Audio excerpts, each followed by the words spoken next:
আমাদের বিথি আপা, তারপরে হলো সরলা ফুবু, গ্যাস ভাই, এবার বিথি আপার নতুন একটা শোরুম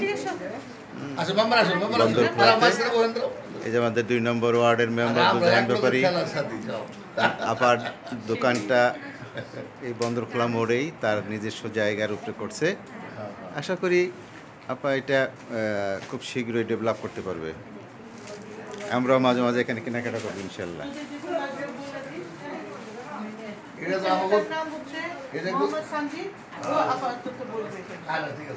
আপা কিছু বলবেন?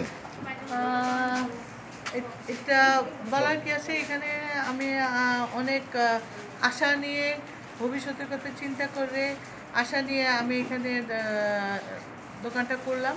তো আশা করি আমাদের মোল্লা কান্দি হোক, আমাদের সন্ন্যাসী সবাই আসুক, আমি সবার প্রত্যাশা অনুযায়ী জিনিসপত্র আনতে পারি সেটুকু আশা করি। আর আশা করি ভালোভাবে চলুক, সবাই আমার জন্য দোয়া করবেন। আপনি তো একজন বড় ব্যবসায়ী, কিন্তু এখানে এই ক্ষুদ্র পরিসরে কেন? ক্ষুদ্র পরিসর এই মুহূর্তে হলো আমার চিন্তা ভাবনা অনেক বিশাল।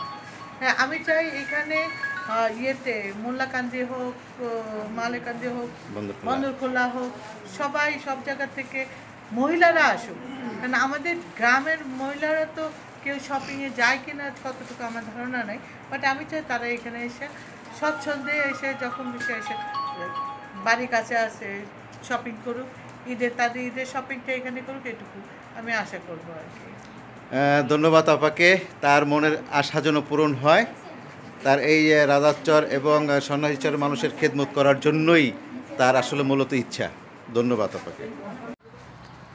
এটা বিথি আপার প্রজেক্টের ভিতরের পরিবেশটা এরকম। এখানে প্রায় 2 থেকে 2.5 একর জমি এটার ভিতরে আছে।